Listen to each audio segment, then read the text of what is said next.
And we are going. So, Chip, how are you doing, sir?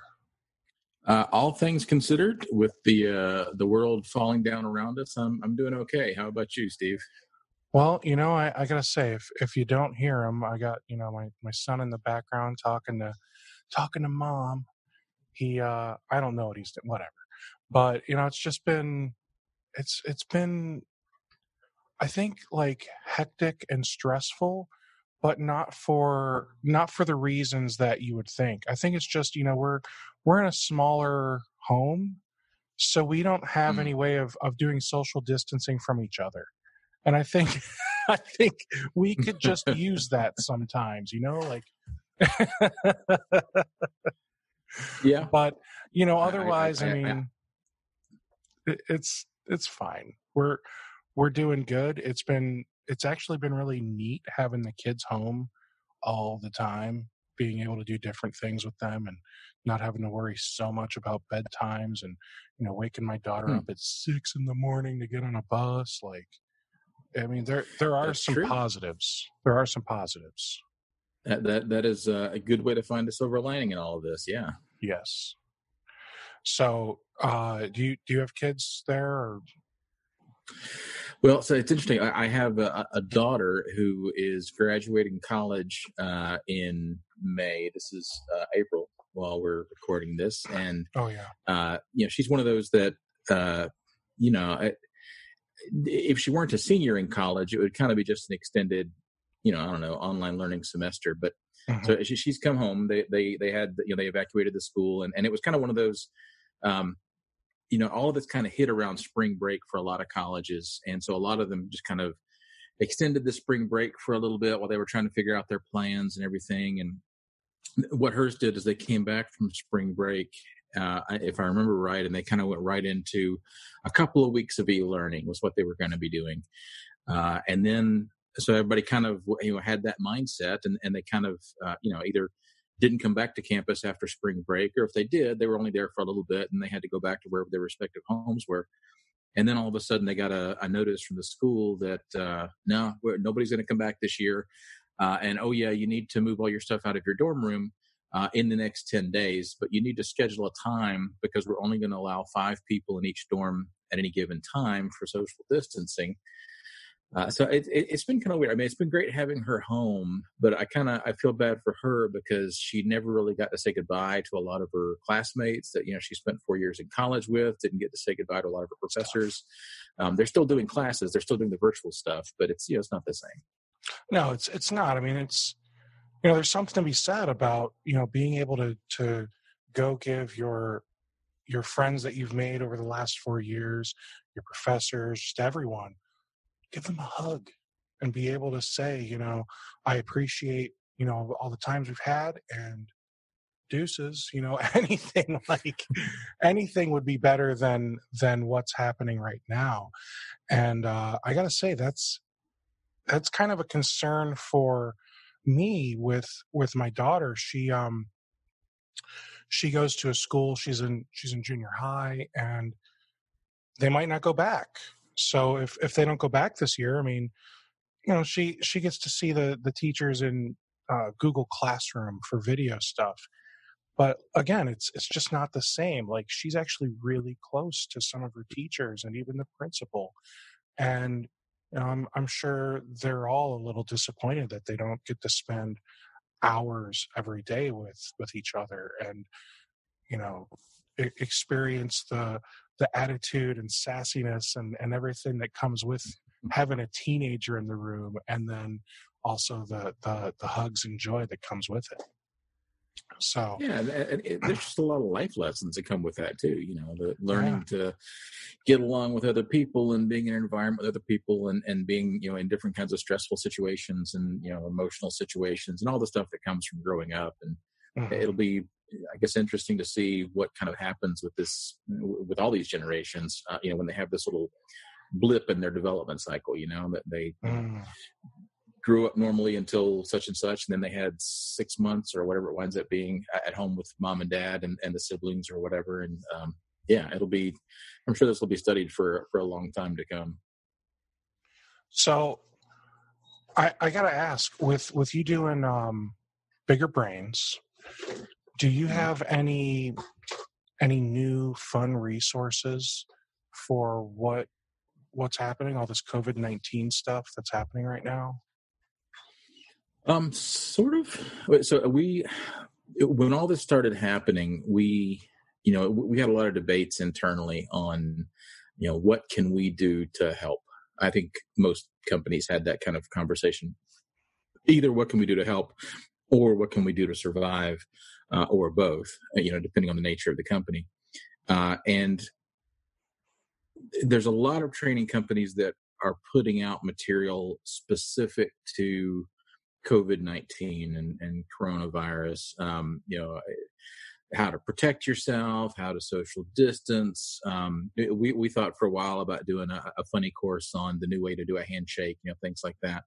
And ultimately decided that it wasn't our strength internally. And by the time we actually produced something that would be fun, it would be, weeks out of date, if not months out of date, because it takes us a while to do things. Sure. But we do have a lot of experience on the software side. Clearly, that's our strong point. I mean, we win awards for our Microsoft stuff.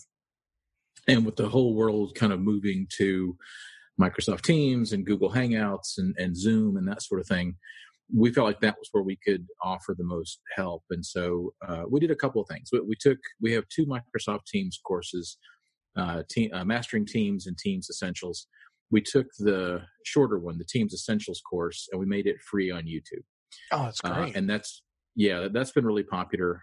It's actually blown up our YouTube channel. The weirdest thing about our YouTube channel, we have one video that we made when we launched Bigger Brains, which was back in 2012, which, if you remember, in the 2012, 2013 era, that's when Windows XP was going away. And so we made a funny video with a local comedy troupe on the end of life for Windows XP. And that video still gets thousands of views a day to this very day. I get constant streams of comments from mostly school kids, talking about watching this Windows XP video. So that's been like the dominant one on our YouTube channel forever. Well, now those free Teams ones are starting to creep up, which is nice. We also reached out to some of our friends in the training industry who do more of the soft skills and safety kind of training. And they were offering some free COVID-19 pandemic prevention, pandemic preparation kind of courses.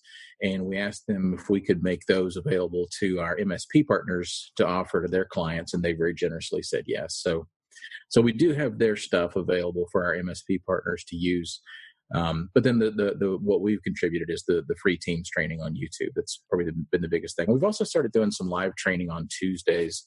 That was the other thing we looked at is, all these people that are now suddenly working from home that have never had to work from home before. We've got a lot of experts, especially on the Microsoft products, but also on Google and some other stuff. So we reached out to them and said, hey, what if we did a live training session every Tuesday to pick a time? Would you guys be willing to come on and do 20 minutes of training on some topic you think will be useful for people who are suddenly working from home, and then just be open to Q&A on anything that these people have to ask questions about, anything they're struggling with, any problems they're having working from home, whatever. And we've had a huge outpouring from our teachers, which has been great. So we did a PowerPoint online was our first one 2 weeks ago. Last week we did Microsoft Teams with Amy Babanchak from Harbor Computer Services in Third Tier. She's kind of a legend in the IT channel. She did a great job with Microsoft Teams. Tomorrow we're doing OneNote with Robert Crane, another Microsoft MVP from Australia. We have a series of those lined up that'll run at least to the end of April and probably for a good bit longer. So That's a few amazing. things we're doing. So I've got your YouTube. There's a tab with Bigger Brains. This is lesson 1 of 5. So it looks like you might have maybe an hour or a little more, or around, I should say, of Teams training for Microsoft Teams Essentials. And that's something that we could probably even share right to our clients, to the end users. And yeah, absolutely. That would be a great foot in the door for those MSPs that are like, I'd love to offer training to my clients but I don't even know how to get them excited about it.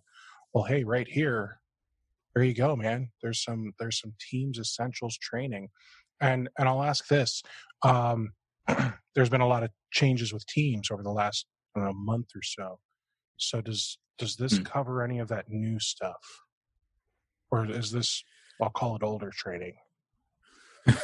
The problem with Teams and Office 365 and anything that's cloud related is within a month it's outdated.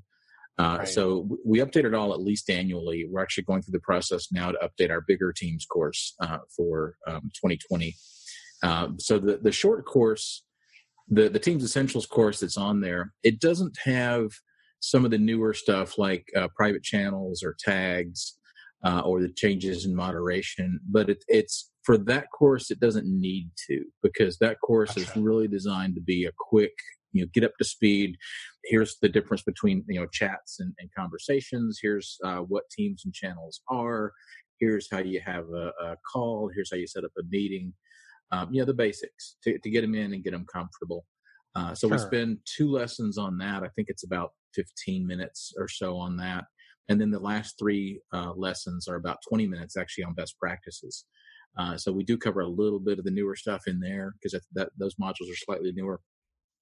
But overall, we were looking at do we need to redo that one? And most of the stuff that's been added doesn't really change the content there. The screens would look slightly differently, and the menus are slightly better now and stuff, but the content's the same. So I don't think it would really change anything. So with the Teams Essentials, it's not like you're teaching people how to connect 2 teams, two different tenant teams together, and more of the complex stuff. You're literally just saying, hey, here's how you get into Teams and how you use Teams within your organization. Right. So you guys can work from home. Yeah, it's again, what I learned early on when we started Bigger Brains, I learned that not everybody has my brain, which is probably good, and not everybody likes training the same way that I thought people would like training. But my thought in the early days was that if we were going to teach a course, it needed to cover everything. It needed to be super comprehensive. So if you look at the courses we released for like Excel and Word and PowerPoint back in 2012 and 2013, they're good courses, but they're 12 to 14 hours long, some of them. And that's a long time. It's okay if you're going into, it's a long time. That's a long commitment to make to an online training course. And what we found is that there's a place for that, but that most people prefer something shorter and more targeted.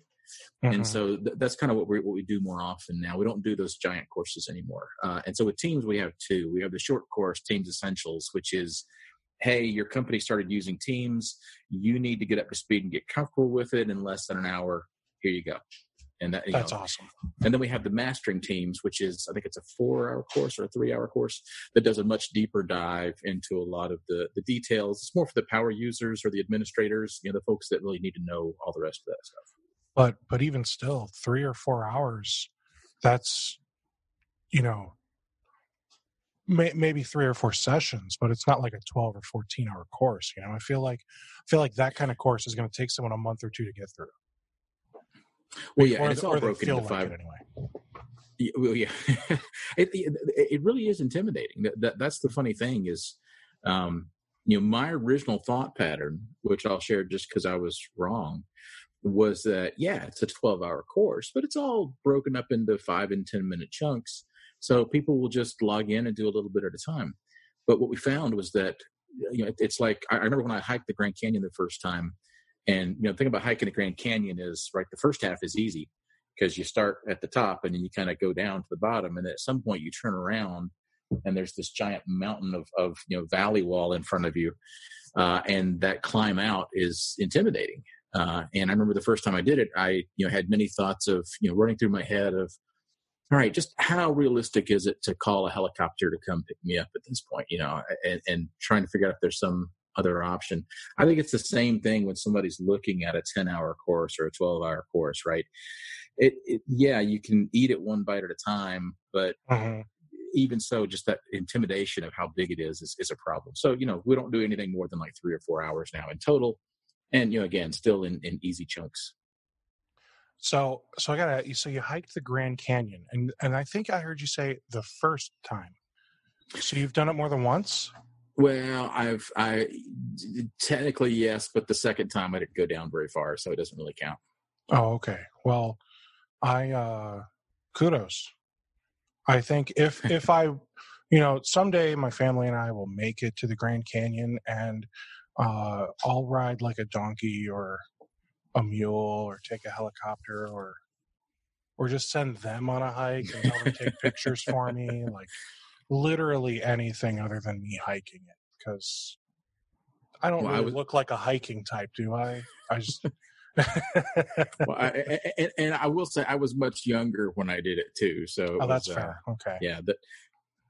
Well, the funny story about that too is I hiked down. It was me and two buddies from college, right? And we hiked down to Indian Gardens, and they wanted to go on a little further and see the river, and I wanted to go ahead and head back because I wanted to see the sunset from the top of the canyon. So we had driven there in my car. I should point that out. And so I turn around and start hiking back up, and it's 4 or 5 hours hiking back up the top. It's not a short thing, and you're hot and you're tired and you're exhausted. And all I kept thinking about was we had a cooler full of drinks, Gatorade and whatever else in my car waiting for me at the top when I get out of this Grand Canyon. And so I hike, I get to the top and I go to my car, and I have dropped my car keys somewhere in the Grand Canyon. True story. And all I can do is look on the outside of my car, looking at these cold drinks. I can't get to any of them. I think I would break down in tears. It was, I was close. I'm pretty sure I was close. Fortunately, my friends had a spare key. And fortunately, some good Samaritan found my car keys at the bottom of the Grand Canyon and brought them out and turned them into a ranger. And we got them again. But yeah, I'm the guy that dropped his keys in the bottom of the Grand Canyon. Wow. Who does that? Well, apparently me. So that's insane. So are you the kind of guy that likes to go on a lot of hikes, or is that like your thing? I used to be when I was younger. I mean, clearly I'm not exactly in shape anymore, but once upon a time, yeah, I used to enjoy outdoor hikes. I've got a buddy who he loves going on hikes. He'll and we're in Ohio, so he'll go on a 8-hour drive with some friends of his, and they just got to get to the perfect place so they can go for this hike, and it'll be like a long 3-4 day weekend hike thing. And I just think to myself, like, why? Just like my idea of a 3 or 4 day weekend is, I've got my chair in the living room, I've got my sound bar, I've got the Nintendo Switch. If I'm feeling crazy, I'll turn on the Xbox, but it's kind of broken lately. But I'd rather just play like Call of Duty for 3 or 4 days. So this whole quarantine shelter in place is just perfect for you. It really is.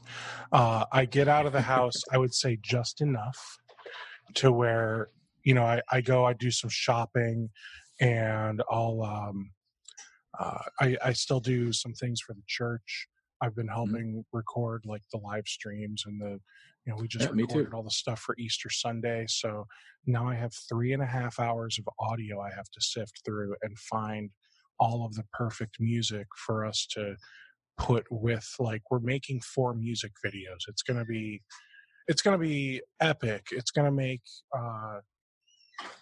for a really awesome Easter morning for all of the people that unfortunately have to watch from home.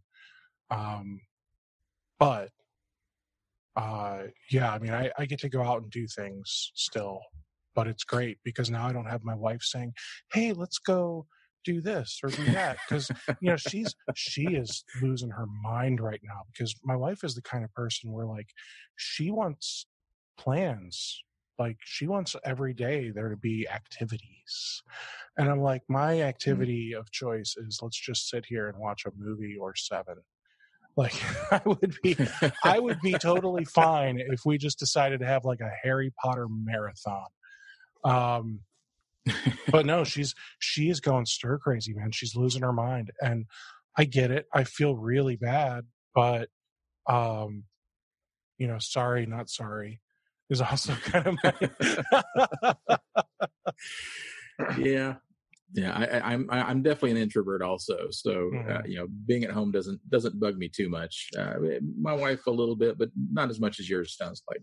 Yeah, she's the kind of person where Saturday and Sunday she'll have like 3 things a day planned for the whole family to do. And it's exhausting. but happy wife, happy life. So I go, I do the things. But yeah, I mean, there you go. This has been fantastic. I'm okay if we need to quarantine for 3 more months. This is like this is the best vacation I've ever had. Just get to relax. But do you have a honey-do list around the house though that she's got you working on? Because that's what I have. Well, see, that's the great thing. I'm not very handy, so I've got a honey-do list for her to work on.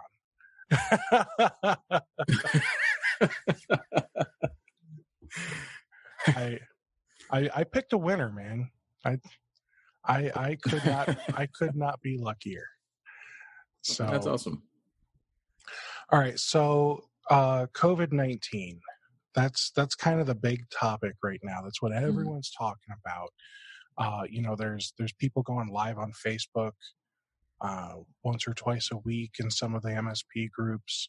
You're doing a live thing every week on your YouTube. You're having special guests come out and talk for, like you said, 20, 30 minutes. There are also some companies that specialize in like marketing stuff. And they are also offering like COVID-19 resources. Like they've got documents for sale and stuff like that. And that just blows my mind that like companies have already created things to like capitalize on COVID-19. Especially, like you said, sometimes it would take weeks or months for you to produce something. And obviously a document's a little different. Document, you can just send the content to some guy in Fiverr and, day or two later, you've got a really attractive looking flyer, brochure, whatever, that you can then sell as a PDF on your e-store, right? So what are your thoughts on, and I'm not even talking like the big marketing companies that are like geared for MSPs. I'm talking about like little ones I've never heard of. What are your thoughts on some of these smaller marketing companies that are trying to, it almost seems like they're trying to get rich quick off of this? Yeah, I mean, it depends on the company. It depends on the situation. I mean, I spent, 13 years as an MSP franchisor, where my job was basically to help, a few hundred MSPs run their businesses. And so I know better than most that most of us who come from an IT background or who have strengths in the IT areas are not necessarily strong with marketing, with sales, with communication in general necessarily. I mean, some are, but most of us, our strength is in diagnostics or problem solving or understanding infrastructure or security or whatever. And so when this kind of situation happens and our existing business model is affected, there's certainly there's a large group of us that need help, getting through it. So on the one hand, I like the idea of, companies that are trying to help MSPs stay in business, companies that are trying to help MSPs customers stay in business and be more successful and be profitable.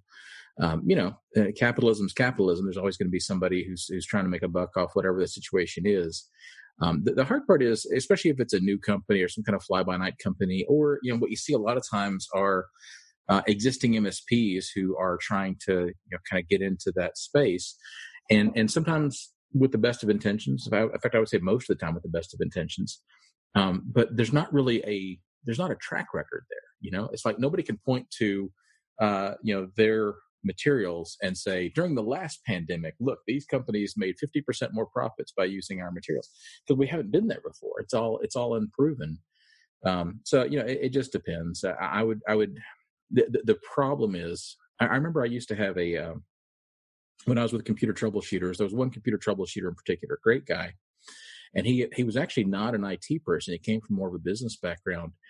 But for whatever reason, he got sucked into a lot of these marketing pitches from vendors. And nothing against our vendors in the IT channel. A lot of them do great stuff. But if you buy every single one of them, you're not going to have time to, A, get to understand how they work, and B, to actually implement them properly. And he tended to kind of get sucked into every sales pitch. And so he wound up giving away a ton of money. He eventually had to close because he didn't do very well in business overall. And that's, regrettable. But I don't know. It's a balancing act. I think as an MSP, if you can find resources, particularly from a trusted vendor, particularly from somebody who has some kind of proven track record, even if it's not obviously with pandemic marketing, because that's not even a thing, then, I think a lot of us could use the help. But otherwise, just be careful, because there's a lot of snake oil out there. Oh, Steve, I think you're muted. Whoops. There really is. And I love that you call it snake oil, because one of my buddies, he calls it snake oil too. And that's the thing. There's so much of it out there. The thing that I think bothers me about it is that how could you have possibly tested this resource? You're offering a resource that you're saying is to help MSPs help their clients with all this COVID-19 stuff. I mean, I've never heard of you before. How do I know what you're offering is of any value? And it's just kind of crazy that it almost seems like there are people coming out of the woodwork doing this stuff. Yeah, I mean, there's some fundamental marketing principles that you could fall back on, but even so, this is such an unprecedented time, and frankly, I mean, there's some wells that are dry.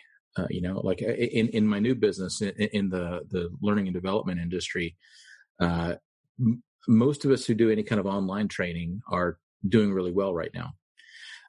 A lot of the instructor-led classroom folks, if they are able to also offer that virtually online, they're doing okay. But there's certain industries. If you're targeting an industry like healthcare or travel, hospitality, food service, they're not looking at buying training right now. That's you can have the best marketing material in the world and nobody's going to buy because they got bigger fish to fry right now. It's the same with IT. It's when the last couple of recessions happened, when I was with computer troubleshooters, we could definitely see differences in how people's businesses were affected based on their clientele. For a lot of our computer troubleshooters who were very heavily involved in construction, when the 07-08 recession happened, there was no construction going on. Their business just tanked. And somebody could come along. Wasn't. Yeah, go ahead. No, I was just agreeing. There really wasn't. Like everything just kind of shut down, especially when it came to constructing new homes or even new business buildings. Yeah, so so if somebody comes along, then I mean, we can look back with some kind of clear vision. If somebody came along in 07-08 and said, I've got the miracle cure for restarting your construction-oriented IT business. No, it's it may be fantastic marketing materials. Nothing's going to work for that right now. I think the better materials, the better strategies, may be ones of looking at where do we need to be. There's some industries that just don't need us right now, or some industries that do need us but unfortunately can't pay. We don't want to be too exposed in either of those areas, but there are big needs out there. There's a ton of teachers, learning to teach from home. There's a ton of workers learning to work remotely. There's a ton of companies trying to figure out how to move their legacy data systems from on-prem servers onto something more cloud-based. there's big opportunities with that. So, I think it's more a matter of not so much your marketing, although that's always a part of it, but making sure you're targeting the right areas, making sure you're fishing where the fish are biting, so to speak. Absolutely. So would you say that now is would you say that now is a good time for any business right now? I mean, I'm sure now is a good time for hospitals, so to speak, only because, as long as the patients can pay, they're rich with patients. But it's also a terrible time because they don't have enough equipment. They don't have enough staffing. They don't have enough of literally anything. They've got plenty of patients, but they don't have enough anything else. Well, So would you say this is a good time for any business right now? I would say there are. I guess I'm kind of fundamentally an optimistic in that I believe there's always an opportunity for any business if you're looking at it properly. I was very surprised because I had the same thoughts that you had about hospitals right now, or about healthcare in general. And I'm in a local association of trainers, and last week or the week before, all of the trainers in our group, about 20 out of an organization of maybe 100, were laid off. And that's been true at hospitals around the country. What's happening is hospitals, yes, they're getting a ton of patients. Not all of those patients can pay. Even the patients that can pay, that have insurance or have Medicare or whatever, there's a delay in receiving those payments. So the hospital has this big upfront outflow for additional staffing, overtime, additional equipment and supplies. If they're going to get income from it, it's going to come later. And in many cases, that's unreimbursed. And hospitals are not that profitable to begin with. So they start cutting all the areas that aren't related to the immediate needs. So training and development, administration, all your internal kind of not directly patient-focused areas. And the big moneymaker for hospitals is oftentimes the elective surgeries. All the liposuction and plastic surgery and whatever else. Those are insanely insanely profitable, but they're not doing those right now because they need the resources for the pandemic. So it can be a little misleading. Sometimes I think that just looking at the traffic, you might think, oh, that'd be a good area to get into. I've got two giant partners with bigger brains that primarily sell into the healthcare industry, and they're dead in the water right now. Nobody's buying training. Nobody's looking at that sort of thing.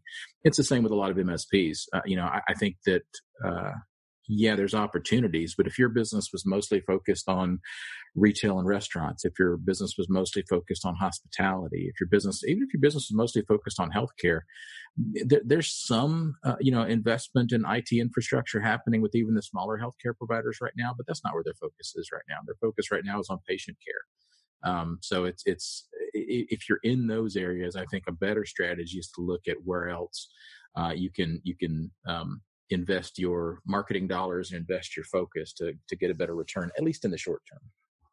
Do you think right now it makes sense to do any marketing as an MSP? If you are, I do. I think you want to be very selective about what that marketing is. The thing about marketing is, for what we do, and I say we, I'm assuming that if you're in a B2B focused IT consulting firm of some kind, VAR, MSP, CSP, whatever you call yourself, most of our client relationships tend to be long-term.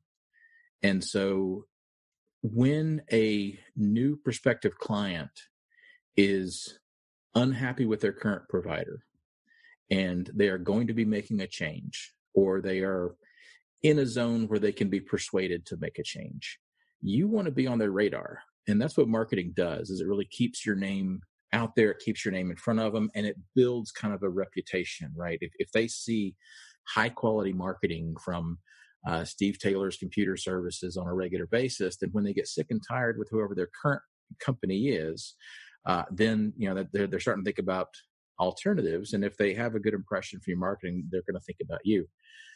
Is that the first thing on anybody's mind right now? No.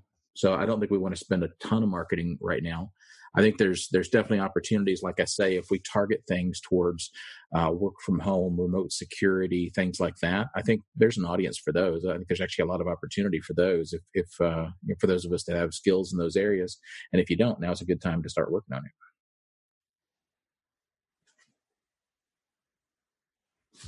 Oh, you're muted again, Steve. Today, it seems like my kids are trying to get yelled at. Sorry. So that's why I keep muting, because they are supposed to be like in their room or outside. I don't care. Pick one. They keep running past. Just running past. So today it seems like there's a lot of MSPs that are honestly freaking out. Trump extended things to May 1st. Ohio, Governor DeWine extended things to May 1st. I'm sure many other states are starting to do so. I think there might still be a couple states that don't have a stay-at-home order, and we'll see how things go in those states, I guess. What are you seeing for MSPs? They might not be out there selling new things, but are you seeing MSPs come to you and say, hey, I just lost half my clients. Can we work on something? That's an interesting question. I actually haven't seen it as much as I would have expected to, if that makes sense. I have a little bit of a different perspective in a way, I guess, because I'm very old. And I've been doing this. I started my first IT firm in '89, and so I've been through, 3 or 4. Now, did you say in '89 or at '89? No, I'm not that old. I was going to say, you look really good for like 100, man. I hold up good for 120.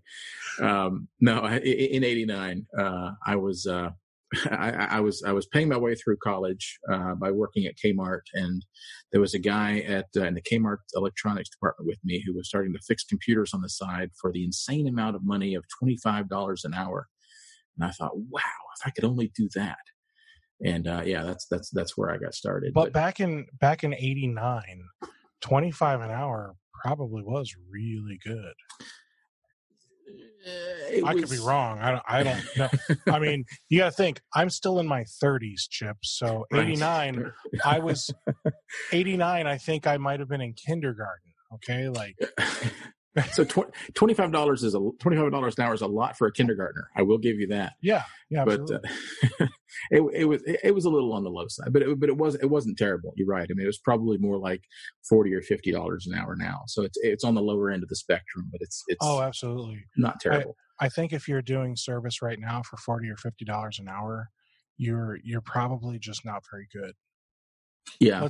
Let's be realistic. I think we can just call a spade here. You're probably just not very good at something, and it could just be business that you're not very good at. That's exactly right. I spent so much time working on that because we had, again, with computer troubleshooters, it was kind of neat because I had the opportunity to work with about 1,100 IT entrepreneurs who are starting their businesses. And you're exactly right. You see a lot of different personality types. And yeah, there's some that aren't good at IT, and all of us start somewhere. And so you have a low price to kind of get some customers in to get things started. Then there were others that were just fantastic at technology, but maybe their people skills were lacking, maybe their marketing skills were lacking, maybe they just weren't good at getting customers or whatever. And again, you start where you start, and it doesn't matter where you are, you just work to improve and get better. But in terms of MSPs struggling today, depending on what, depending on what industry you're in, depending on the makeup of your clientele, that's going to depend a lot on where you are today. If your customers are doing okay, then you're doing okay, probably. your customers, I will guarantee you, because there's not a business owner in the country who doesn't feel this way, your customers are worried. They don't know what's going to come next. They don't know what's going to happen.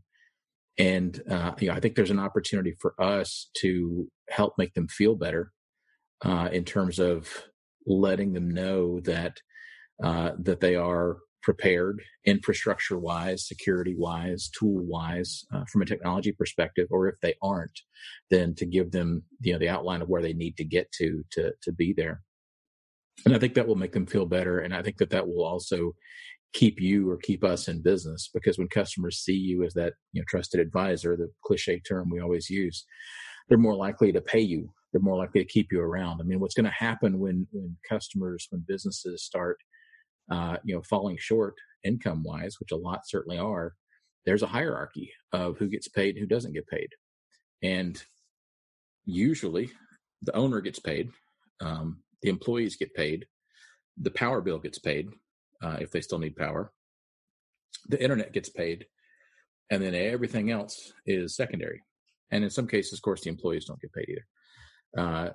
You want your IT bill to be closer to the power bill and not down near like the lawn mowing bill or the marketing bill or the stuff they can live without. You want to make sure they understand that that we're an essential utility. But that's one thing that's kind of nice about this pandemic situation is when you look at all the shelter in place orders and you look at what they define as essential businesses, IT is almost always in there as an essential business, right up there with liquor stores and Home Depot. So we're in good company, maybe. So I wonder right now, as you said, if an MSP's customers aren't suffering, then the MSP is not suffering. But I do wonder how long is this going to be, because they initially said let's be up and running by Easter. Now they said no way, we're doing all of April, and here in Ohio, the peak is not going to be, they don't think, until mid-May. Mm-hmm. So, I mean, how long do we think social distancing is going to last?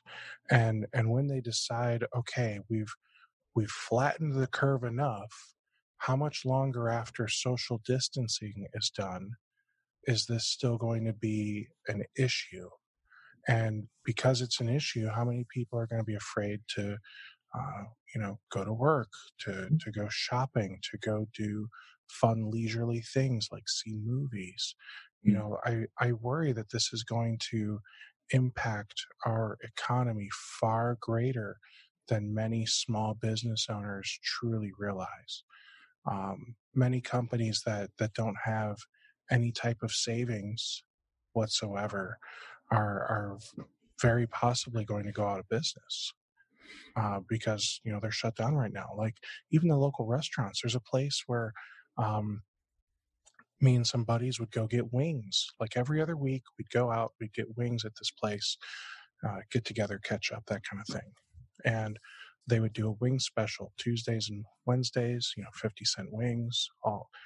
Order as many as you want, but you can't do it to go. It's got to be for here. So, I called them after this whole no more going inside restaurants and eating kind of thing. You can only do takeout was part of the order. I said, hey, it's Steve. I'd like to order my wings. I'm like, no problem. I'm like, all right, so, I think we'll do, 80 wings and we'll get 20 of this, 20 of that.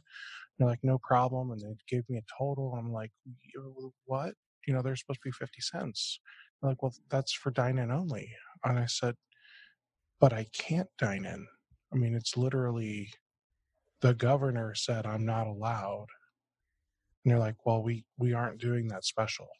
And I said, okay, well, then we're not ordering wings. And I mean, I feel bad doing it, but it's literally like 2 or 3 times as much to order, regular price. And I understand why they do it. It's to get people in the door to buy drinks. And exactly, yeah. But, we didn't go there and drink. So it didn't really do them anything for us. So yeah, I mean, even places like that, like now they've changed their hours. They're only open Tuesday through Saturday, 4 p.m. to 8 p.m. So they're only open for a 4-hour period, 5 days a week for dinner. Yeah. Because, this has just hit them hard. They used to open up at 11, and they would close at, midnight, 1 o'clock, whatever, because it was like a, sports bar kind of place, right? Yeah. So they've laid off a bunch of their team, which I'm sure that in itself has kind of bit them, because now there's the payroll protection part of the CARES Act. Mm-hmm. So if they want to get the payroll protection, they're going to have to hire all those people back. So now they have to figure out which one makes more sense. Mm. Well, I mean, the nice thing is, from what I understand, and I've been through a couple of actually way too many meetings over the last week about the payroll protection program and the CARES Act for nonprofits in particular, because I'm on the board of a couple of nonprofits. This has hit hard. It's hit everywhere hard. I mean, it's kind of ridiculous to say it's hit them hard. Just kind of hit everybody hard. But there's a lot of nonprofits that are not able to function. Or the flip side is there's nonprofits who are overloaded. Homeless shelters are really struggling with this, because you've got what by definition is a transient population that are supposed to be sheltering at home that don't have a home, that you need to provide space for. Generally, a shelter's not set up for, except for like on the coldest winter nights, you don't have everybody there. And then when they are there, they're packed in like, sardines. And yet you're supposed to be, so, there's a lot of these issues that some of those places have to deal with. With one of the nonprofits that I've been working with, it's a daycare center. And obviously, parents aren't able to drop off their kids anymore, so the parents aren't paying, and so 26 staff were let go last week. We filed for a loan under the payroll protection program yesterday, and the goal is that if we retroactively hire those employees back, or at least retroactively pay those employees, that of course that'll turn into a grant. It's a super expensive program from a governmental perspective, but I think it's what's needed. Frankly, I think it's going to have to be a lot bigger. I think there's a lot of concern that it's going to run out of money, within. Some said within the first few days that it was open. So we'll kind of see what happens with that, but. That's necessary, with our other, customers and with the economy in general. Yeah. I mean, it's going to be a big hit. I mean, it's going to be really interesting to see how we come out of this, but you know what, and not to sound flippant about it, because it's not, but a lot of us had these same type of thoughts, different, but same type of thoughts during the Great Recession. When, week after week, there was more and more unemployed, and week after week, it seemed like the economy was just in a tailspin that it might never get out of. We had similar thoughts during 9/11, when, travel shut down, hotels shut down, companies, closed up their borders. And we really thought, how is the world going to get back to what it was before? And except for having to take your shoes off when you get on an airplane, it mostly got back to where it was before. So I think we'll come out of this too. But the very real business decision is, let's say this takes a year. Let's say that things are weird for a year. I'm not saying that it'll be shelter in place for a year, but let's say that maybe off and on it is. Certainly customer behavior is going to be affected for a year. How do we as business professionals stick around? How do we survive, or how do we thrive in this environment? And, depending on your business, it may be let's just try to make it through. Depending on your business, it may be, let's take this as an opportunity to grab some market share. We're already hearing about some larger MSPs who are buying up smaller MSPs who are in that kind of, leverage situation. And it's a good deal for both sides. A lot of the larger MSPs have struggled to find good quality talent for years. And a lot of smaller MSPs have struggled with cash flow, as this is always the case. And now they're kind of being forced into a marriage of convenience by the situation, but it may wind up being a good thing for both parties long term. We'll have to see. So I see that as of last month, or updated a few days ago, but last month's unemployment rate was 4.4%, which isn't that terrible. all things considered. It's at the high end of the natural rate of unemployment for the U.S. because the U.S. is expected at any given time to have like 3.5 to 4.5% unemployment, unless the economy is just booming and everyone actually works. Federal Reserve Bank of St. Louis forecast that unemployment could rise to 30% during this pandemic, which would be worse than the Great Depression and any recession we've had after that. So I think that, people are scared, and, it almost seems rightfully so. And with 320 million people in the country, 1% is 3.2 million people, if I'm doing my math correctly. So, this is basically saying 1 million-ish people filed for unemployment. And I'm sure that's just the people that filed. I'm sure there are another 1 million or 2 that probably didn't file, that couldn't file, entrepreneurs that had to close up shop.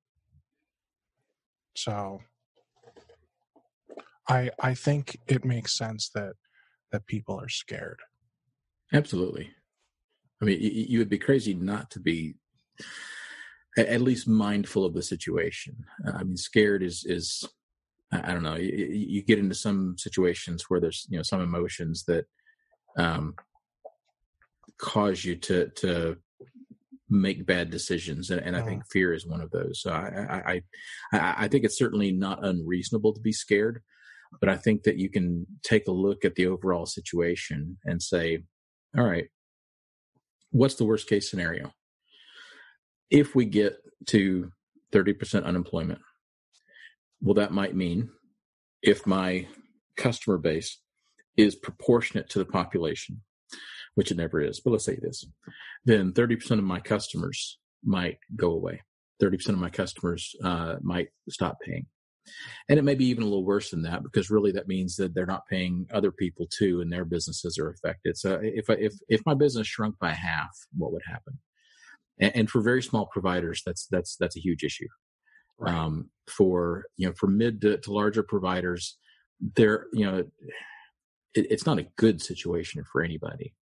But, no, because some people are going to end up having to lay people off, or sign up for the payroll protection plan or program or whatever, and take out a loan, which it sucks taking out a loan. And I'm sure it's great, you get $10,000 forgiveness, right? And you'll probably get more forgiveness based on your payroll and other expenses, but you still have some of that loan that you'll have to pay back, which means there's going to be interest on some of that loan.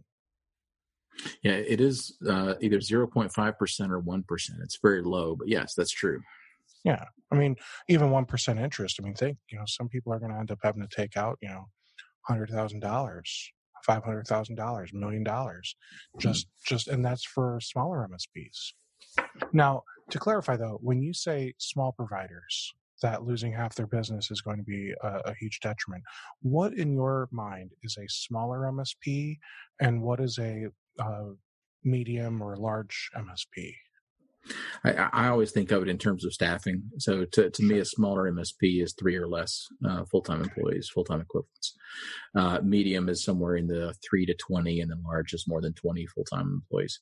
Okay. And that's just my own definition. I'm sure there's a more book definition somewhere. Me too, but it's at least insightful for me to understand where are you thinking this is. So you're basically saying that if an MSP has 3 employees or less, they might be screwed. I mean, use those words. Again, calling a spade a spade. Their life might change. Their life might change, absolutely.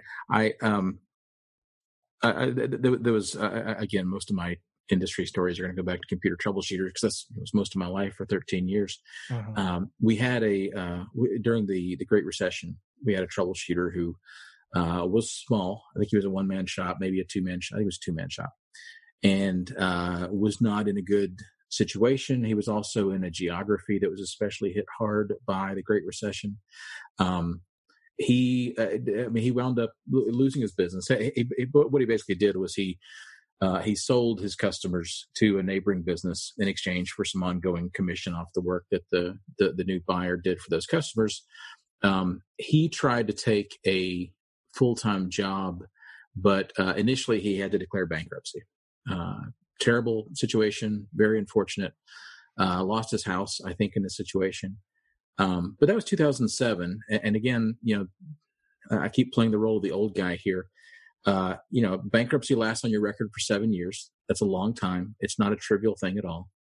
But, by the, 2014, 2015 timeframe, he was gainfully employed at a significant 6-figure job. He was doing well in his personal life. He had moved to a new city. So his life sucked for a couple of years, but he still came out of it, okay. And I don't mean to sound Pollyanna-ish. I mean, I don't want to, minimize the suckiness that happens in between, but just to say that, this is a thing. We'll get through this. We always get through this. There's a light at the end of the tunnel. It's not going to be forever.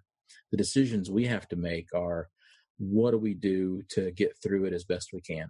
What's going to help us the most? What's going to help our employees the most? What's going to help our customers the most? And there's going to be times when you can't help all three. There's going to be times when you can't even help yourself. But just know that, you do the best you can and you get through it. And I mean, I've been there. I very nearly went bankrupt in 1996, to the point that I was having to fight with utility companies coming to turn my power off at my office. I had overextended myself. I opened my first retail IT computer store in Atlanta, just before the Olympics came to Atlanta in 96. And found out that while everybody's watching the Olympics, nobody's calling for computer repair, and nobody's buying new computers, which is what we did back then. And I overextended myself way too far, and I got into trouble. And it was a terrible time, but I came through it. I learned a lot. And again, sounding like the old guy again, it gave me a lot of experience, perspective that helped me when the next issues came along. So there is always a silver lining. Good. So, are you buying up a lot of stock right now? I've really thought about that. We've been looking at putting in place a 401k for our employees, and I really thought, boy, if we can get that in place now, it really should do fantastic for them over the next couple of years. Mm-hmm. I have never owned hardly any stock. I've never been a big investor in the stock market. I have always invested in myself. So when we have extra money, I generally use it to add more staff or to invest in new infrastructure or new courses or whatever for the business today. And that's always worked well for me. But again, as I get older, there is going to be a limit to how much I can do. So I'm starting to shift over that way a little bit. So I've got a friend, he's a financial advisor, and he said that, everything's at such a discount right now. Like he's calling it a discount. Like this isn't an economic disaster. Things are just at a discount. So lining.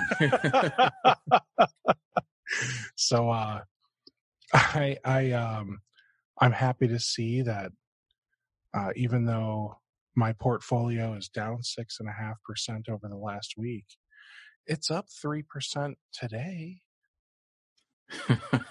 If you look at it every day, you'll drive yourself crazy. Oh, absolutely, man. If you look at the last month, it's down 23%. Mm. No, that also includes the chunk I added. Oh. So, sorry to remind you of that. Oh boy. I've gotten, what I've started doing is every morning, I wake up, as most people do in the morning, and I come into here in my home office and I start checking my emails, and I turn on CNBC, which I didn't used to watch until I started working from home. But I like it because it's there's really hardly any of the politics and stuff you get on other news. It's just business news. Oh, okay. And the interesting thing that everybody on there, and it's mostly about the stock market and investments, so it's kind of tied me into a lot of that. But Everybody on there is 100% sure that your friend is correct, that the stock market is a huge bargain right now, and that there's going to come a time when any money you have in the stock market right now, assuming it's evenly distributed, it is going to increase by 50% or more when we have the snapback. One thing is, nobody knows when that's going to be. Right. It's probably not going to be next week, probably not going to be next month, might be later this year, might be first part of next year. You just don't know. But it is. I haven't met anybody yet that doesn't think that things are going to come back. Well, what are your thoughts on Apple? Are you an Apple user? So this will mess up your camera, but so here's my PC and there's my Mac. So I tend to use both. I did actually. I recently switched to an iPhone, but I switched from a BlackBerry, and this was about a year ago. So that tells you something about my technology choices. Oh boy. Yeah. But no, I generally like Apple for most things. But what were you thinking of specifically? Well, unfortunately, Apple's not at a big discount. Their stock is just way too expensive for many people. It's just unattainable. But the reason I ask is because, that they normally here in a couple months they announce the new iOS that they're going to be doing at their big worldwide developer conference that they hold in June. That's true. They then will usually in September announce the next iPhone. And Samsung usually does their thing. I don't know when, but I feel like it would have been around now for some reason. Google has their own devices. All of these companies that launch hardware all throughout the year. They have supply chain. They manufacture in China. They have to get things from China to here. What do you think is going to happen? There are some people, myself included, who get really excited when it's I call it iPhone season. It's when you go out, you get your new phone. I'm running the iPhone XS because I decided I was going to try and wait a year for once. Normally, I'm the guy, I go out and within a week, I have my new phone. And I decided last year, I'm not going to do it. I'm going to wait. And now I'm jonesing. Because I'm like, I'm like 7 months past due is where my brain's at, So now I'm freaking out. Am I going to be able to get my new iPhone in 5 months or whatever? That's where I'm at. I'm not worrying about how is my business, what are we going to do, how are we going to pay our rent or mortgage or whatever, right? I'm not there. Am I going to be able to get my new iPhone in September? This is insane. They might not even have the iPhone available. They might not be able to manufacture it. They might not be able to get it here. What is going to happen? That's where I'm at, Chip. That's where I'm at. This is Steve's first world problems. I do. I have first world problems, man. My other day, as you can tell, I'm a little bit bigger guy. And, the other day I texted my wife. I said, Nikki, I have a serious problem. She's like, what's wrong? I'm like, I dropped my Apple Pencil and it went behind the bed and I am too big to squeeze under the bed. Because we got a big, you can't just move the bed, It's not like a water bed. It's nothing weird. It's just the frame and the headboard and all that, the way it's attached. You can't just move the bed. So she's laughing at my first world problems here. I'm acting like it's the end of the world. Oh my gosh, our checking account's negative $1,000. I have a big problem, I dropped my Apple Pencil behind the bed. So, so my pandemic issues, I'm thankfully, I am not in a position where this has really hit me hard yet. And I am so thankful for that. I truly am. And I know I come on here and like I think every one of these podcasts have complained about my kids. But I love them. I would change some things, but I wouldn't change most of it for the world. But sometimes I just, think children should be seen and not heard. Yeah. Good luck with that. Yeah. So you recently switched to iPhone from BlackBerry. Now here's where it gets real fun. Like, are we talking like you had like a 10-year-old BlackBerry Pearl, or what kind of BlackBerry are we talking? It didn't have the trackball. No. Okay. I really, I got really into BlackBerry, I guess, in the mid 2000s. Mm-hmm. And, when they switched over to BlackBerry 10, which was the kind of Linux-based flavor of BlackBerry, not the old BB9, which was what the original, like the Pearl and the 9920 and the Bold and all those were running. It was actually a really good operating system, and it was one of those. It always happens in technology, right? It was a superior product that didn't find an audience. Like Betamax or whatever else. Not that I know the Betamax was a superior product; it wasn't. But yeah, in your opinion. Well, and true. Okay, fair enough. But I'm a sucker for a lost cause, and so for the longest time, I kept, I wanted to make BlackBerry work. In fact, on my desk, my desk clock is actually a BlackBerry Playbook, the tablet. That still has. Look how thick that thing is. Yes, it's not small, and it has a surprising number of apps that still work. But all I've really found that it's useful for is I have a dock for it, and I have it show the clock. If it'll come, there it is, the clock. So that is too funny. Yeah, me and old technology, we like to hang out together. So I'm going to share my screen. I hope you aren't offended by me putting up a company that's not bigger brains, but I'm at the BlackBerry site here, and they don't even talk about devices. No. And now they're saying they're a market-leading platform for enabling Internet of Things. You look at their products list, they've got unified endpoint security, endpoint management, 2FA stuff. Like they have a lot of stuff. Oh, look, devices overview. Oh, wow, they're still there. They do still have. Well, but they're all Android devices now, except for. Actually, no, they're all Android devices now, except for this cute little thing. I haven't seen that one before. That looks like today's version of a flip phone. That looks like one of those cheap, just little phones. It doesn't look smart. Yeah, it looks like maybe a emerging market kind of a device, possibly. Mm. They do a lot. BlackBerry was super huge in Africa, in India, and Philippines. It was interesting. I went to Rwanda in 2009 for a month as a missionary, actually. And I had my BlackBerry Bold at the time. And they had nationwide, I mean, this was a country where a lot of the country didn't have electricity.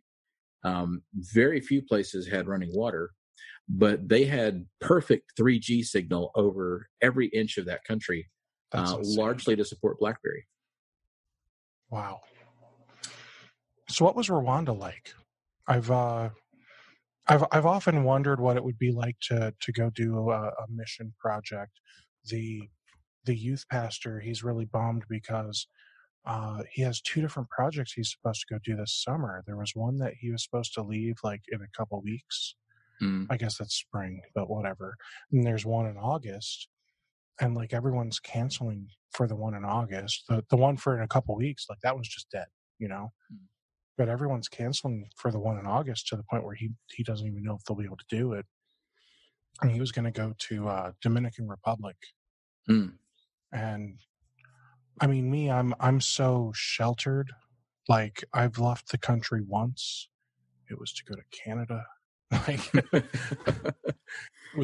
I saw the Niagara Falls, like I didn't even go to like real Canada. I went to the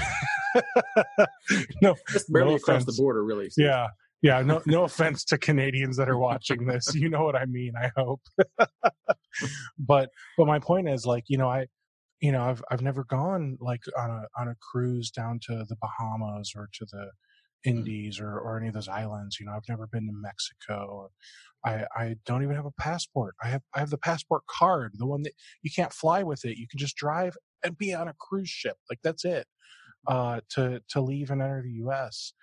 And I just have no concept of what other countries are like. I just assume that it's one of two things. It's exactly like what we are here. They just speak a different language.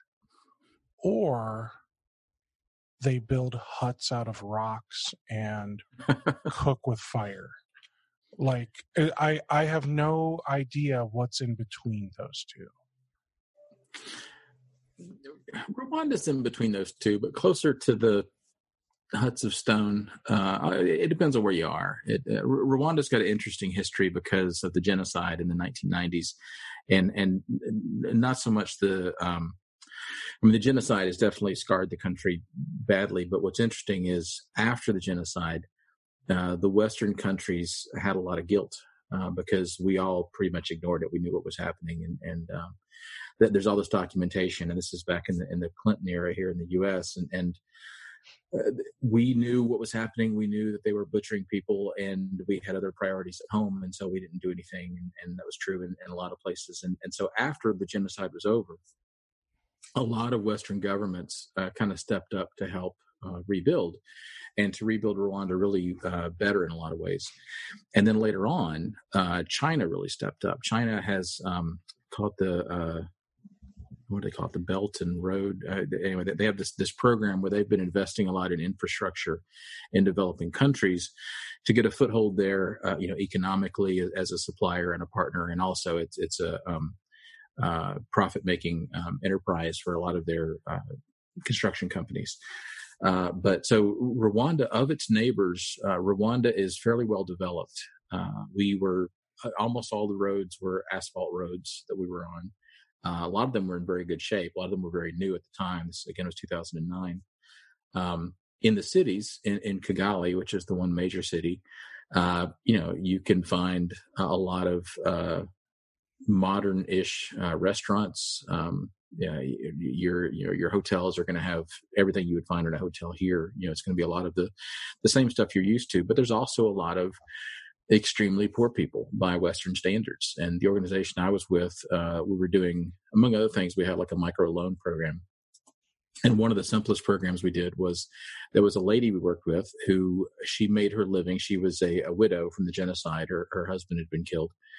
And I forget if she had kids or not, but she sold used shoes by the side of the road in Kigali. And she didn't have a lot of money. And so she could only afford about 8 shoes. And so people would come by her little cart. Are we talking 8 pairs or 8 actual shoes? 4 pairs, 4 pairs, 8 shoes in total. And so the problem is she's doing all the work. She's there by the side of the road, and people would come by if they're interested in a pair of used shoes.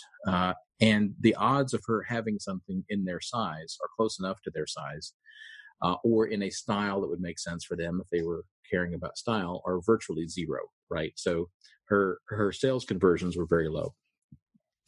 We loaned her $20 US, and she was able to buy something like 50 pairs of shoes. And so all of a sudden now she's converting a lot more sales because people come by, and now she actually has shoes to sell them. She sells them for a profit, and that really jump-started her business pretty well. So it's that kind of thing that a lot of aid organizations do. To think that you can do all of that for $20, like, I wouldn't even loan her. I would just give her, here's $20. Like, yeah, that's insane. In the poorer parts of Rwanda where we were working, the average income for a lot of people we worked with was something around $20 US per month or less. So, their annual income is around $240 a year or less. And these are what we would call day laborers or sharecroppers. In a lot of cases, they would, in a lot of cases, they were women. A lot of cases, they were widows. In many cases, where are the men? Well, a lot of men were killed in the genocide. So there's a very Mm. disproportionate number of women in Rwanda historically. There's also a smaller but decent number of men that go off and join militias, which is a whole different problem. Not so much in Rwanda, although it's becoming a bigger problem in Rwanda. But yes, they would work for a landowner who would have a giant field of corn or rice or something, and beans, and they would be given a plot, and they would go out every day, 6.5 days a week, and pull weeds and tend to the plot, and then they would get an advance, and then they would get basically a piece of the sales when the crops came to harvest. It's a very different lifestyle, but super nice people. Very giving. They were very generous with us. And the other weird thing is everywhere we went in Rwanda, we could be in the smallest village in the middle of nowhere, had to drive on dirt roads for hours to get there, no electricity, no running water. They would still have bottled Coca-Cola. Everywhere we went had bottled Coca-Cola. It was the strangest thing, which was great. It was fantastic. I was not complaining at all. I drank a lot of bottles of Coca-Cola when I was there. But yeah, it's different. Dude, what about the people like I can't drink anything carbonated, so can't do Coca-Cola, can't do beer, can't do champagne, can't do any of that stuff. Can't even do seltzer water. It's all carbonated. So you could drink water, but the trick is you would either have to drink bottled water, which we would go through by the case. Sure. Or you can get anti-malarial tablets to put in regular water. So we tended to walk around with a big size water bottle, and if we did refill it from the hotel or somebody's faucet or something, we would drop in a couple of anti-malarial tablets and give them a few hours to dissolve. That is absolutely insane to me. It's different, and because of all that anti-malarial stuff you took, you're like immune to COVID-19 now, right? Probably not. I think that's an old wives' tale. That's fair. So, when I think of, so I looked up Rwanda because I know it's in Africa, but I couldn't tell you where. Like, it looks like just a little speck on Africa. Like, I didn't even realize they had countries that tiny. It's not huge. It's you can, if you had decent roads, you could drive from the East Coast, or not the East Coast, the eastern border to the western border in probably 3 or 4 hours if they had decent roads. So you're saying Rwanda is maybe the size of like Ohio? Yeah, probably pretty close. Because I could drive from one end of Ohio to the other in about 4 hours. Yeah, assuming all things are equal, 65 miles per hour speed limit, in air quotes. Yeah, there's no speed limits in Rwanda that I'm aware of. There may be something informal that I don't know about, but there's no signage. There's no stripes on the roads or anything like that. Not outside the city. They probably only have maybe a few thousand vehicles in the whole country, though, right? I mean, you'd be surprised that there's actually a lot of older like Toyotas and stuff there, and Fords.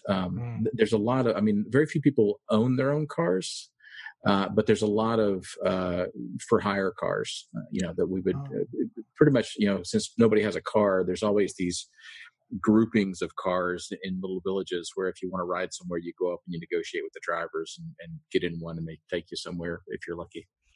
So is Rwanda the kind of place that, you could take $5,000 and retire there? You know what? I've actually looked at that, and it's in theory, yes. In practice, it's harder than you might think, for a couple of reasons. If you try to buy real estate in Rwanda from outside Rwanda, they assume you're a wealthy investor, and it costs a lot more than you would pay for it here. Like, looking at like a retirement house or even like a summer house or something there, you're going to pay $200,000 to $300,000 US for, it'd be a similar size house to what you might get for that in Ohio. But what if I just want to build it out of rocks and cook with fire? Well, for that, there's a special price. But some of these countries also have restrictions on land ownership, and they don't allow foreign ownership. I know that's true in some countries. I don't know for sure how true that is in Rwanda, but that you run into those kind of issues. You run into issues of, legality, and Rwanda has had some disturbing issues lately of cracking down on things that we would take for granted as freedoms here in the U.S., particularly the freedom of religion. They've closed a lot of churches. Things like that would be a little bit of a concern. And healthcare to some extent, although Kigali has a couple of good hospitals.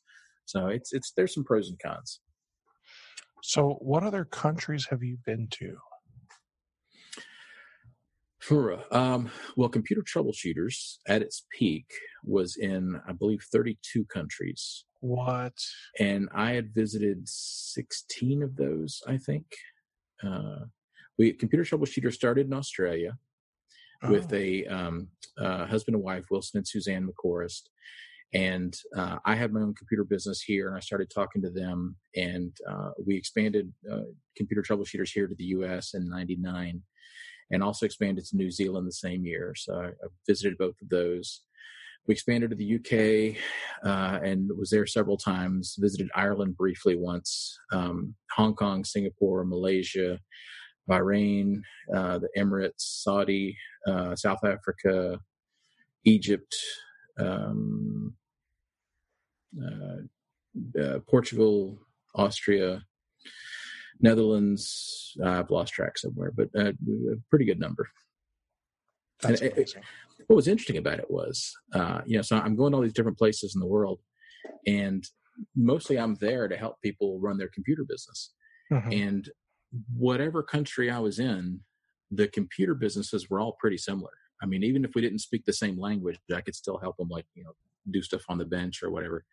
And I could still help them with their marketing, even though the types of marketing that worked might be very different depending on the local culture. We could still adapt it pretty easily to what they were doing because the services are going to be the same. It's just a question of how do people here find out about new businesses, what's considered rude marketing wise versus acceptable marketing wise. That can be very different from country to country, but the services were the same. So what was the craziest experience you had in another country? Whether it was for computer troubleshooters or something else. The one that stands out is we had was it Egypt? Pretty sure it was Egypt. We had a conference in Egypt in probably around 2006, 2007. And I've got a coffee mug here somewhere that has it on there. And it's a beautiful place, wonderful country.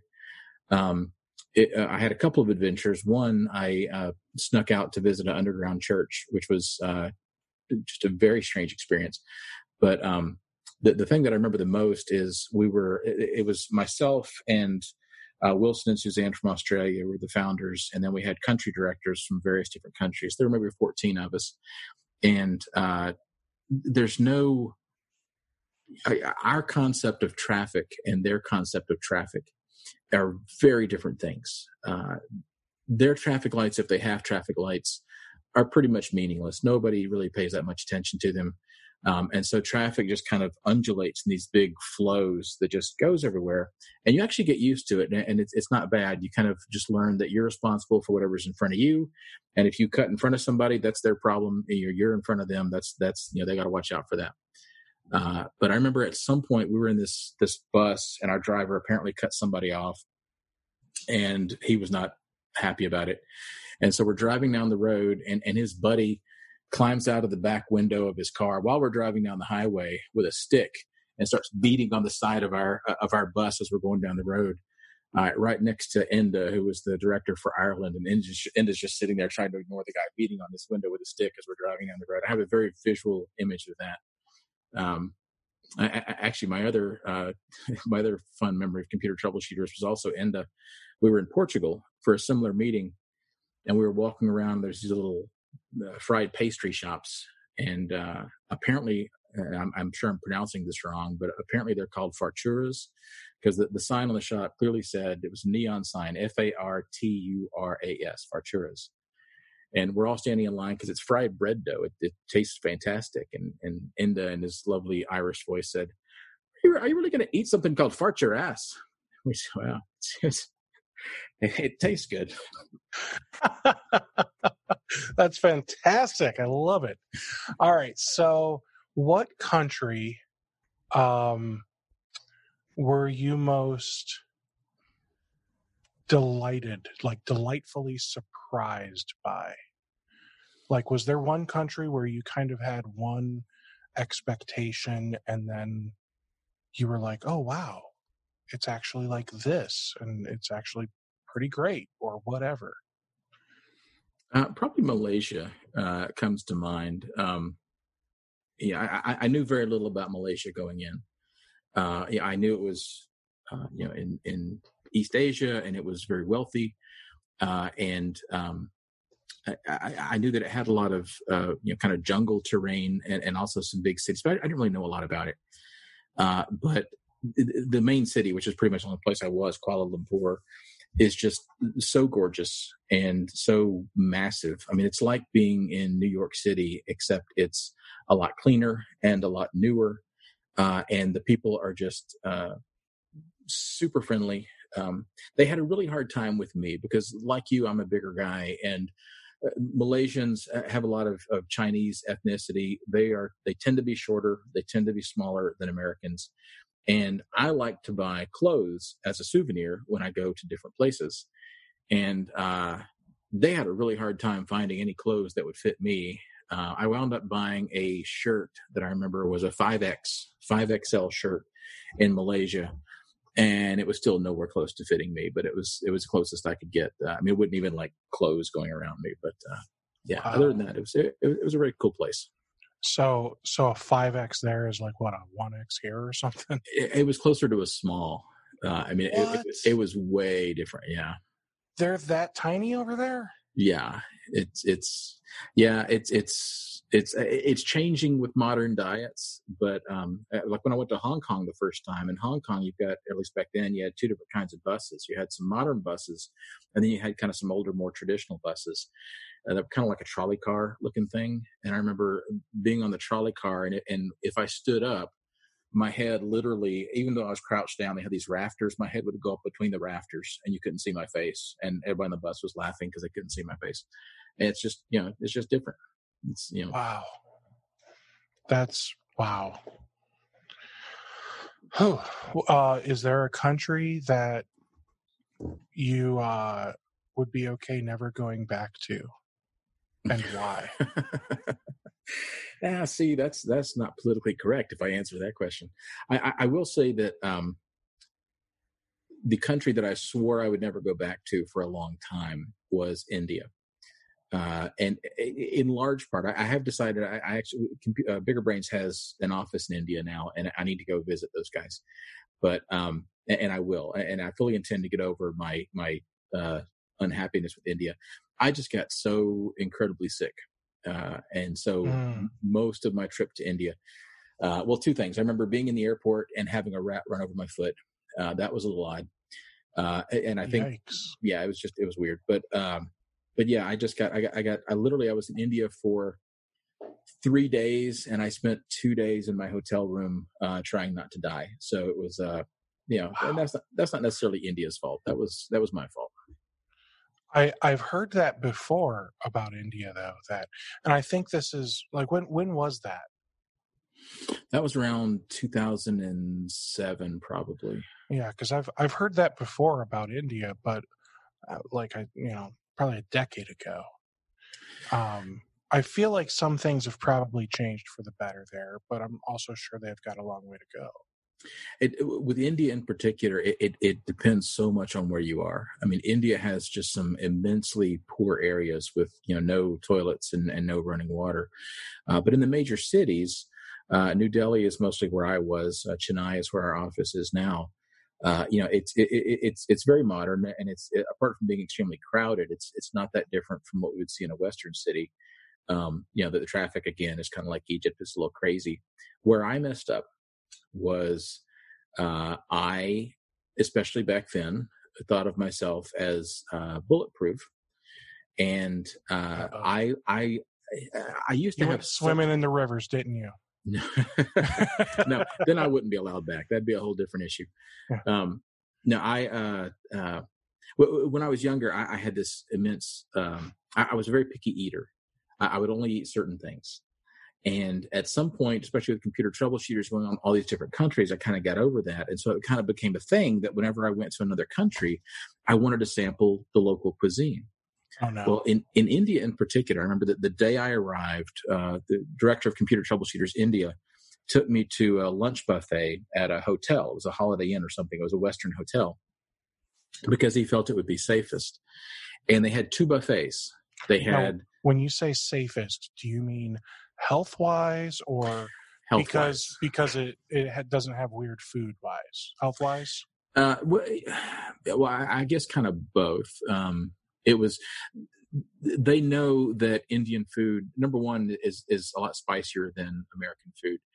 But also, there's a lot of bugs, a lot of viruses and diseases in India that we don't have here, and so we don't have immunity to them. And so, like, for example, even, and this is true in a lot of Africa as well, even like, for example, a salad can be one of the most dangerous things to eat because they wash it in the local water. And they can have parasites and viruses that our bodies just aren't used to. The same if they come over here. There's stuff that we have in our food supply they don't have over there. But so we went to this hotel and they had a Western buffet and an Indian buffet, and I mostly ate the Western buffet, but I was curious and I had some things off the Indian buffet, and I think that's what did me in. Interesting. There's an Indian buffet that I went to a few times, and it was like, okay. Now, to be clear, I'm talking about like in a city in Ohio. Okay, so right. Not in India. No, again, never been to India. But I love Indian cuisine. Although I'm really picky. Like, there are only a few dishes I love. A lot of the other dishes I'm mostly afraid to try. And not because I don't like spicy food or anything. So chicken, I think they call it chicken makhni, even though it looks like it says makhani. It's also known as butter chicken. It looks very much like, what's that real popular red sauce chicken? Curry? No. Or marsala? Maybe. No, is it marsala Indian? Yeah, I think so. I don't know then. I it's going to bug me now. But anyway, it looks very much like, it looks very much like tikka masala. It looks like it, but for whatever reason, it's like a different type of sauce. So anyway, when I order that, they ask me how spicy I want it, and I typically say I want it Indian spicy. And they say, you don't want Indian spicy. I say, yes, I do want it Indian spicy. And they bring it to me, and I sweat the whole time I'm eating it, and I love it. But then there are other Indian dishes where, like, I've got friends that I would go with, and they'd order something and it comes out like green and it looks like it's covered in pus, and I don't know what they're eating, so I won't know. It has to at least look appetizing. And me being a kid who I'm told I've got some Italian in me, I really love food with like spaghetti sauce. So typically if it's red, I'm happy with it, So the butter chicken recipes or like chicken tikka masala, I'm pretty good with. But when it looks like green and pussy, that's where we have a problem. But the other thing I really like are the naan is really good. Like, especially like when you go to like a really nice Indian restaurant, and then they've got like different flavors. Like that's where the stuff gets exciting even. And then I can't think what they're samosas. I know what you're talking about. I can't remember if that's right or not. I think there's samosas. It's not the beverage. That's a mimosa. So the samosa, it's like that it's a deep fried, like breaded thing. And then on the inside, it's like almost like potatoes and chickpeas and just all mashed up and delicious. Yeah. And then they had this really delicious sauce that I would dip it into. and I want to say it's a tamarind chutney. Mm-hmm. That feels right. That was like my favorite thing to dip it in. Even though that wasn't normally supposed to be served with it. Apparently they had it on the buffet bar one day. Like, this is amazing. And they're like, you're weird. I'm like, thank you. If it's good, it's good. Yeah. So it was like, it's like people that put ketchup on their eggs, some people just like it, right? I'm not one of those people. That's weird. But yeah, so there was this Indian buffet, and it was like an okay Indian buffet. The price was right. It was like $8 to get the lunch buffet. And then one day they closed. And then 3-4 months later they opened up another Indian buffet there, but it's a new name. And the one time I went there, I was so disgusted. I called the the food police, the health department. They had food out on the buffet, and it's like cold, and that's a big no-no. I'm not talking. It's not like food that's supposed to be cold. No, it was like they had their chicken out, and it was like 80 degrees cold. Like, it was really, really disgusting. So I was like, this is bad. I left. I called the health department. I felt like crap for 3 days after that. And they're still open today. I don't get it. They're still open, Chip. What happened? Yeah, so you can get bad food anywhere. I know. The flip side of it, the best food I ever had was in Rwanda, and I don't like fish. I don't know why, but I've never been a fish guy, and it's a buddy of mine that lives in Rwanda. He's Rwandan. That's why he lives in Rwanda, and he took me to this restaurant. And it was a hut on a lake, and there was nobody there except for me and John and this cook, and we're just sitting in chairs by this lake. And the guy comes over and takes our order. I don't speak the language. I didn't know what he ordered. And the guy comes out with a fish, and it's like a whole fish, eyeballs, tail, the whole thing, fried. And it's probably like 18 inches long. I mean, it's huge. And it's like no plates, no silverware. You just kind of pick pieces off the fish and eat it. It was delicious. It was the best fish I've ever had. I almost want to go back to Rwanda just for that fish. But yeah, so you never know where it's going to surprise you. Nope. Hard pass. Hard pass. So, oh man, is that like, out of all the places you've gone, all the food you've eaten, is that fish the one that you dream about the most? I don't have a lot of food dreams, but yeah, probably in terms of like specific food. That was in terms of food just dreams. Delicious. Yeah, just delicious food. I had some food nightmares about other places, but yeah, in terms of good food, I think we discussed those too. We discussed some of them.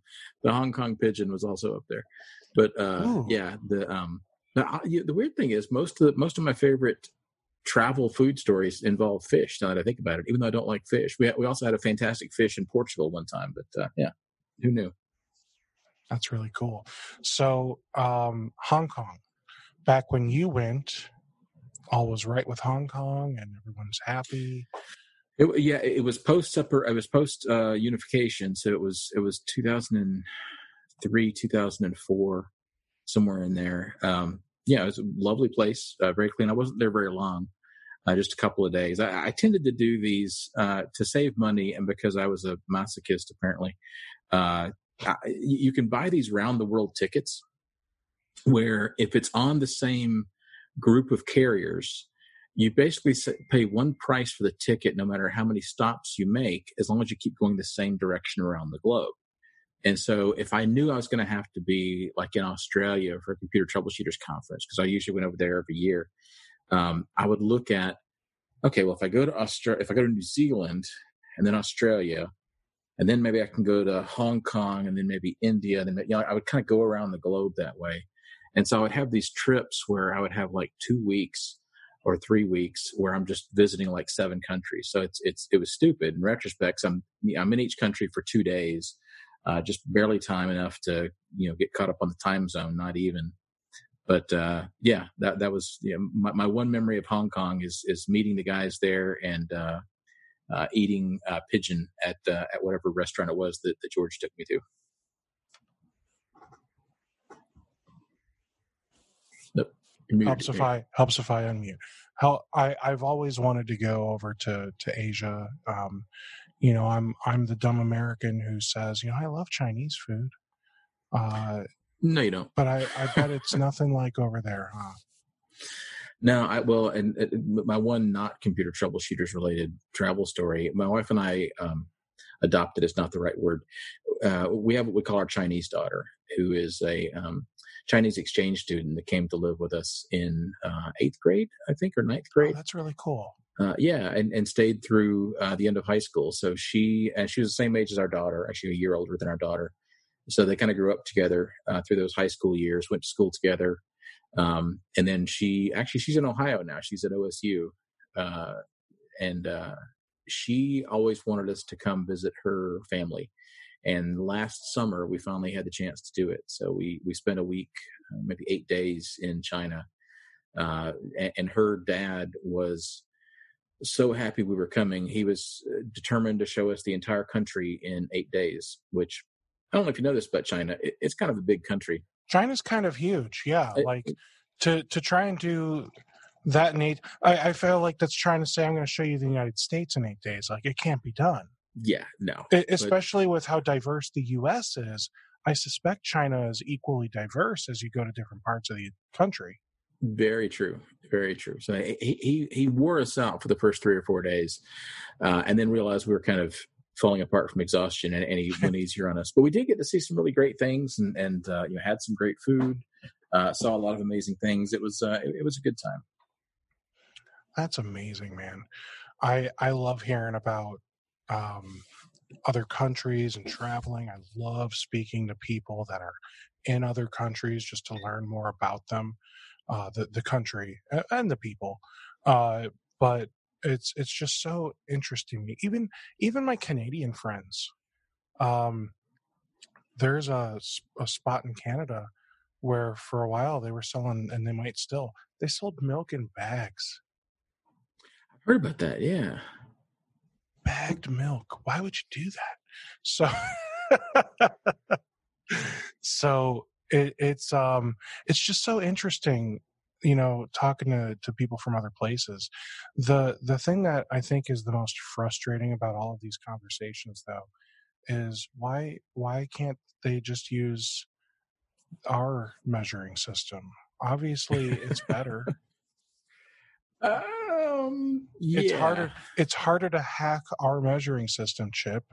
You don't just multiply or divide by 10. You have to be smarter. You can't hack the empirical or whatever it's called measurement system.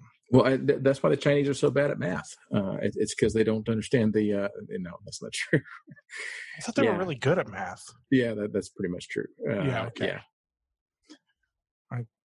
I think anyone from a country that all you have to do is multiply or divide by 10, I think they're all experts at math, Yeah, compared to what we have to do, yeah. And somehow the metric system took for soft drinks, because they come in 2-liter bottles, but not for milk. It still comes in gallons. We Americans kind of went part way and stopped. Well, we did, though. We started, I think, the process of converting over to metric. Oh, we did, yeah. And then we kind of changed our minds. And I'll be honest, I wish that we had done it, before I was born. Now I would absolutely hate it because I don't know what I'm doing. But yeah, I do wish that we had done it because it would have made things so much easier. So much easier. I have the hardest time when I'm in another country and somebody's describing something to me in meters or kilometers. I have no frame of reference for what that is. They could tell me a store was 10 meters away, and I'm like, well, that'll be a couple of days getting there. I just can't. I can't do that math. And every now and then I have to go, Alexa, how many miles are in a kilometer? 1.61 kilometers is 1 mile. See, and then I would still do the math backwards, and I would try to put 1.6 miles in a kilometer at some point. Well, okay. Here's a good way to think of it. Right now, the Canadian dollar is doing terribly. So if you were to convert U.S. dollars to Canadian, that's also like converting miles to kilometers. Does that help? So when the Canadian dollar is doing better, things get closer together. Yeah, thanks. So suddenly you're going so much faster. Oh man, Chip, this was a great time. Do you have anything you'd like to add to any of the people out there? I just hope everybody stays safe, wash your hands, wear a mask, do whatever you got to do, but hang in there. We'll get through it. Absolutely. Guys, check out Bigger Brains on YouTube. And you can also go to their website, getbiggerbrains.com. Chip earlier said that his company has graciously allowed the Microsoft Teams Essentials. There's about an hour of training there. It's all free. It's on YouTube. You don't even have to give them your email address or sign up for anything. It's all right there. I also know that you guys have a really great MSP program. So as an MSP, you can sign up. You can resell Bigger Brains to your clients. You can also purchase it and use it for yourself. Do you also do something for MSPs where they get like an NFR or anything like that, so they can?